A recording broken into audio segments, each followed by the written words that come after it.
नहीं, हम high court के इस फैसले से इसको सही नहीं मानते, इससे डिसएग्री करते हैं रिस्पेक्टफुली। और इसलिए डिसएग्री करते हैं कि संविधान के जो फंडामेंटल राइट्स हैं, freedom of religion, freedom of culture, freedom of conscience, freedom of expression का, ये उसको सस्पेंड करता है।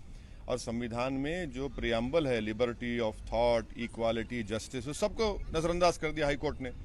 और तीसरी बात यह है कि एसेंशियल रिलीजियस प्रैक्टिस का मामला जो है, अगर कोई मुसलमान को भी इजाज़त नहीं है कोई कहे कि नहीं ये हिजाब एसेंशियल नहीं है इस्लाम के लिए, क्योंकि वो पहनने वाली के दर का कॉन्शियस डिसीजन है, जो संविधान का फंडामेंटल राइट है वो और उसके खुदा के दरमियान में।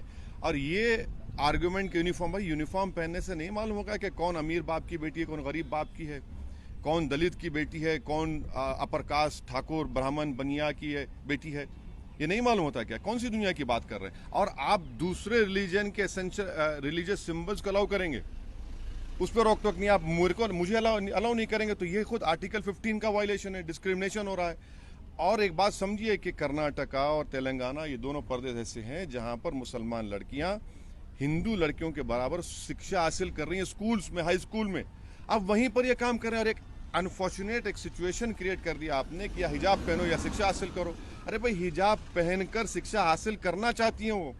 कर्नाटका में कई ऐसे इंजीनियरिंग कॉलेजेस हैं जहां पर एक मुस्लिम लड़की ने, हम देखा कि 12 उसने गोल्ड मेडल जीते हैं इंजीनियरिंग कॉलेज में। क्या हिजाब उसको रोका? और आप कौन होते कि एसेंशियल है ही नहीं है? आप कौन होते बोलने वाले कि मॉडर्निटी की निशान क्या है? आप तय करेंगे मैं जिंदगी कैसे गुजारूंगा। चलिए, इस कोर्ट के डिसीजन के खिलाफ आप क्या करने वाले हैं? सुप्रीम कोर्ट में अपील होगी। सुप्रीम कोर्ट में अपील होनी चाहिए, क्योंकि सुप्रीम कोर्ट में ऑलरेडी साबरीमाला का जो जजमेंट आया उसको सुप्रीम कोर्ट देख रहा है कि एसेंशियल है या नहीं है। तो हम उम्मीद करते हैं सुप्रीम कोर्ट में तमाम मुद्दों को फिर से रखा जाएगा और वहां से इंसाफ मिले। ओवैसी साहब, लेकिन आप एक तरफ कह रहे हैं कि कोर्ट के डिसीजन को नहीं मानेंगे। आपने इससे पहले भी 370 के लिए आपने कहा, आपने 370 कोर्ट ने फैसला नहीं दिया। कोर्ट संसद के अंदर जो, अरे भाई, अरे संसद है वो, कोई किम जोंग का पार्लियामेंट तो नहीं है ना। डिसएग्री करने का राइट है हमको, हम डिसएग्री करेंगे। अगर कोई डरता है तो हम क्या करेंगे? 3 तलाक को भी आपने, हाँ बिल्कुल, जस्टिस JS वर्मा ने क्या, 3 तलाक भी सुप्रीम कोर्ट में पेंडिंग है। वो एक्ट जो बनाया गया यहाँ पर सुप्रीम कोर्ट में पेंडिंग है वो।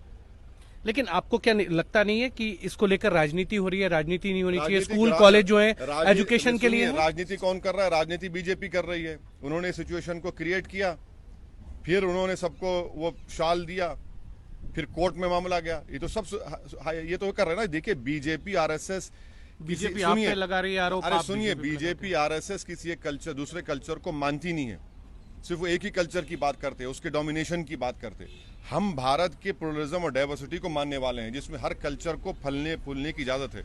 और मेरा कल्चर ये है कि मैं हिजाब पहन के अपनी बेटी को पढ़ाना चाहूंगा, उसका प्रोटेक्शन होना चाहिए।